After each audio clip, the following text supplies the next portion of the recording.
not at all. No, I was. Yes, we were thinking of Painted Black way before. We were thinking of Painted Black way before. Way before they asked me to present the rock circus. Yes. I don't know why I had this idea of Rolling Stones. I just went one day to Salome and I said, I want to skate to Rolling Stones. I'm sure. Rolling what? Rolling Stones, what music? Painted Black. And she was, the first moment she was not excited, but then we start on the ice to work and she liked it. But why not? She doesn't like to try out. Yeah, she likes to try new things, but I don't think she didn't really know the Rolling Stones before, and I didn't either. I don't know why I came up with the Rolling Stones. It was just probably one day I was listening at the radio, and there was this song on the radio, and I was like, I like it, I want to skate it to it. And then I went to Salome and I said, that's the music. Sometimes you need spontaneous ideas. That's sometimes it works how it well. works, yeah, how it works. If you think too much, sometimes you feel stuck in somewhere. You just have, okay, one idea, it comes, it goes. And Stephane, in your very young years. Okay.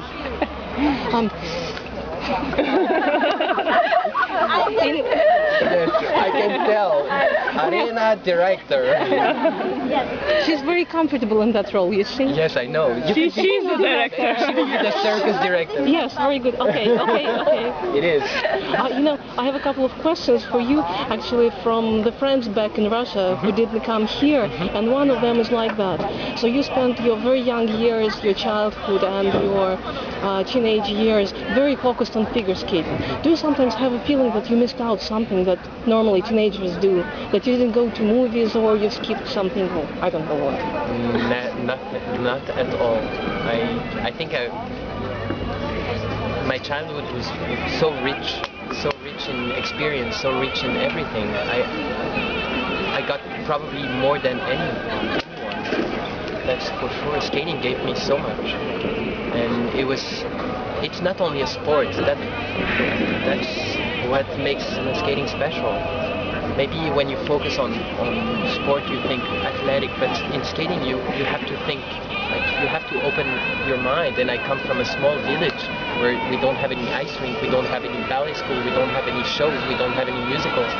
But I had to open my mind, and skating gave me this kind of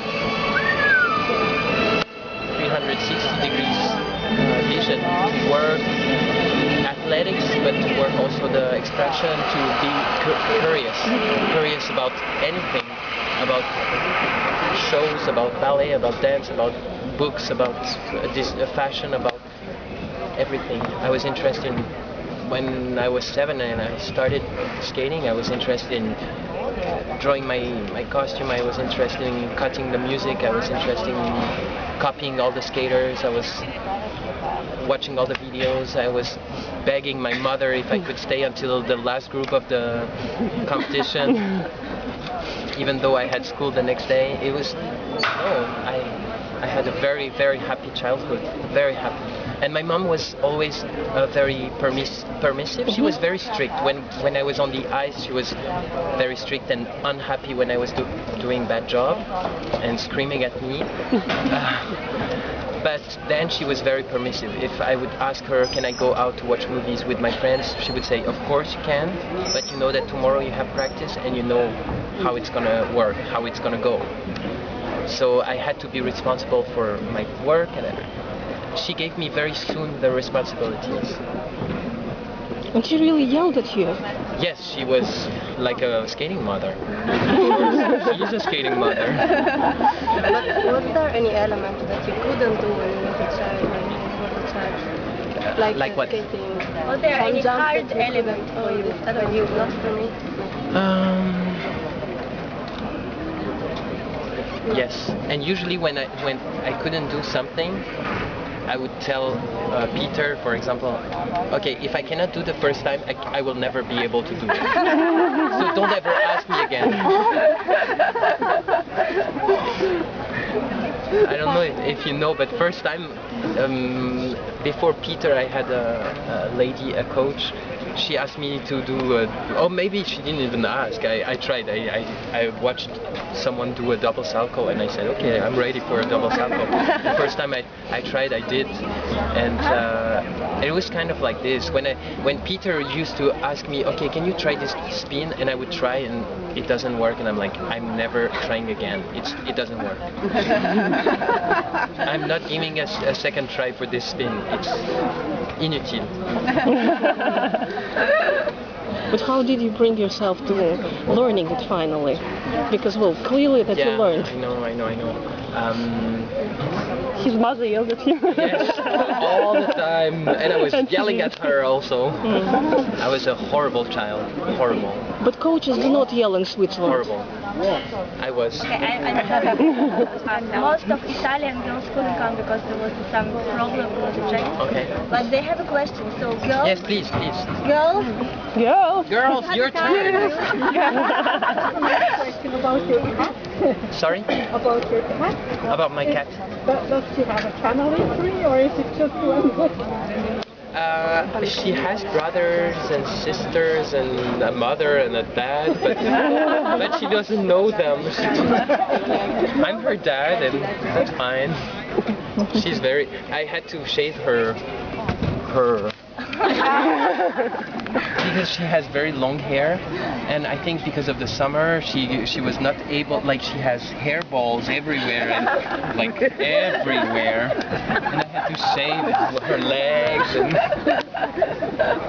so now she has some weird spots, long hair with shaved legs. But it's like a big one. It's a very big one, yes. Like a Maine Coon. It's a Maine Coon. Oh, it's a Maine Coon. Maine Coon. How big is that? Can you show?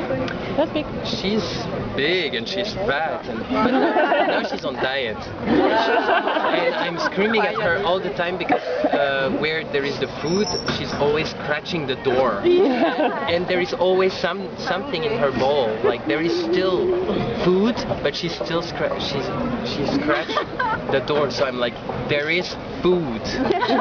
So you finish your bowl and then you'll have it. And she doesn't have any more Coke either. No.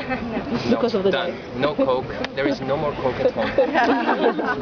Is there something that helps you to recall home when you are abroad and you miss it?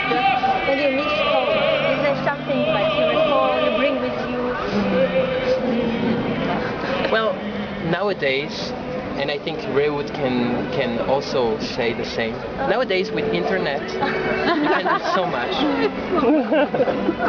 N'est-ce pas? FaceTime, Skype, Facebook, and whatever. You are connected to the whole world nowadays, but it's still not home. And what I feel is when I'm home, I really hope to go away and to travel because I love to travel. And when I travel, I hope I can go back home. So it's this feeling you always wish for the things you don't have, but I still try to enjoy. Like when I'm here, I don't think about being home. I just enjoy this place, and I just enjoy the present moment. You enjoy your Instagram account?